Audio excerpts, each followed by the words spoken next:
Now let's proceed to learn how to construct heptasyllabic 律诗 tonal pattern.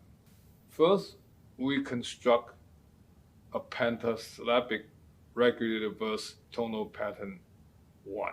Then we add the 2 more tones in front of it. And these tones, each line must contrast with the first 2 tones in the pentasyllabic core part. And after that, then we merge them. Then we have the complete heptasyllabic 律诗 verse tonal pattern 1. And in the same way, we can construct heptasyllabic regulated verse tonal pattern 2 by following the same step. First, we begin with a pentasyllabic 律诗 tonal pattern 2. Then we add 2 tones in front of it. And these 2 tones must contrast with the first two tones of the pentasyllabic core part. So here, oblique, oblique contrasts with level, level in the first line. And in the second line, level, level contrasts with the oblique, oblique in the pentasyllabic part. Then we form the heptasyllabic 律诗 tonal pattern 2. Now let's construct variant 律诗 tonal pattern 1A.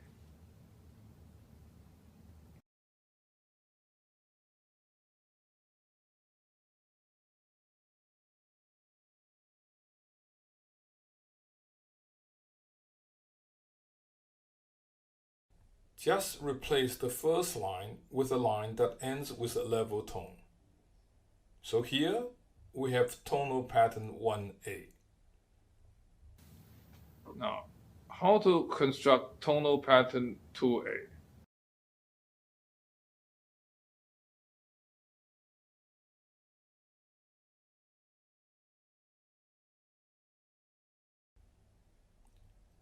Just replace the first line with a line that ends with a level tone. So here we have tonal pattern 2A. Having learned how to construct 律诗 tonal type 1A, let's look at how it works in Lin Bu's poem, Small Plum Tree in a Garden in the Queue.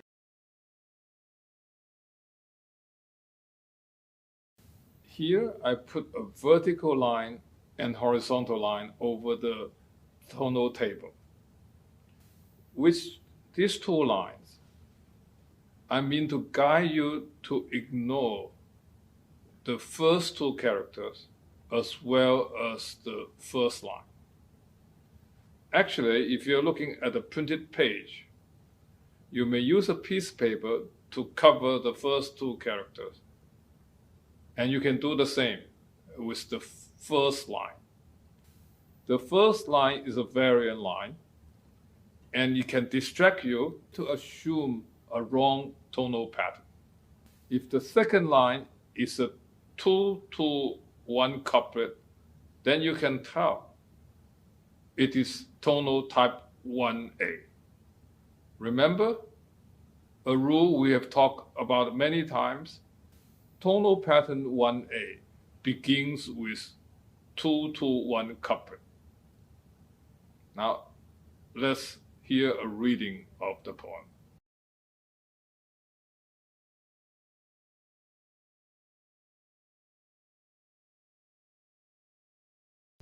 众芳摇落独宣言。 So here we take note of two variations. 占尽风情向小园， Perfect match here. 疏影横斜水清浅， 暗香浮动月黄昏， Here, a variation in the first and the third characters, positions. 双琴玉下先偷眼， A perfect match here. Again, pronounced as yok, the third character. 粉蝶如织何断魂， A perfect match. The second character, when read in Mandarin or Cantonese, is a oblique tone character. So it fits the pattern well. The third character is also an oblique tone character because it is pronounced as hop, an entering tone. 幸有微吟可向霞， A variation in the fifth character. And the last character is an oblique tone character. It's an entering tone. In Middle Chinese or Cantonese, it's pronounced as hop. 不须弹板共金樽， Then the first character is a variation, and the third character. So this poem contains a relatively larger number of variation than other poems we have read. They mostly occur in the first character, the third character, and the fifth character.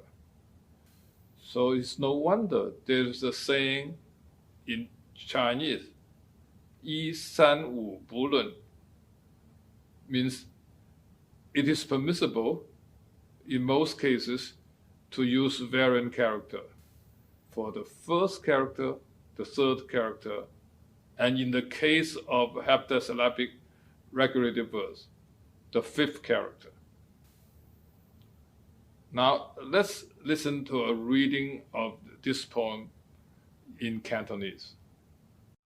眾芳搖落獨喧然，佔盡風情向小園。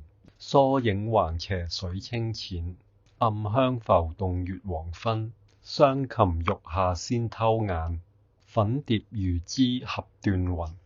幸有微吟可相合，不須彈板共金樽。 Judging by this poem, we can tell an ability to recognize entering tone is almost a requisite for correctly assessing tonal patterning in any poem. Surely, Cantonese speakers have an edge in doing this job. But those who do not speak Cantonese do not need to throw their hands up in the air. They can look up the Cantonese Middle Chinese tones of any character in this pronouncing dictionary produced by the Chinese University of Hong Kong. Having learned how to construct 律师 tonal pattern 2A, let's look at how it works in Lu You's poem, An Outing to the Village West of the Mountain.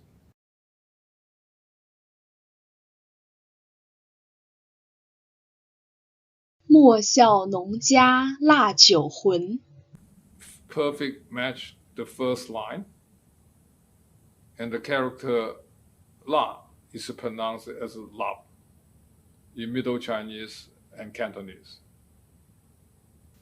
丰年留客足鸡豚， So looking at the coloring of this line, you can tell the third character is a variant tone. 山重水复疑无路， So the third line is a perfect match. 柳暗花明又一村， Then another line of perfect match. 箫鼓追随春社近， Let's look at here. Is there any variation? Yes, the first character uses a variant tone. 衣冠简朴，古风存。 So a perfect match, the fourth character pu, and actually is a oblique tone character during the Tang. An entering tone pronounced as po. 从今若许闲乘月， A perfect match. And the last character yue, pronounced as yu in Cantonese and Middle Chinese. 主杖无时，夜叩门。 As compared with the last heptasyllabic regulative verse piece by Lin Pu, and this piece by Lu Yu definitely contains a much smaller number of variations, and in fact, only 2. This is the end of episode 38.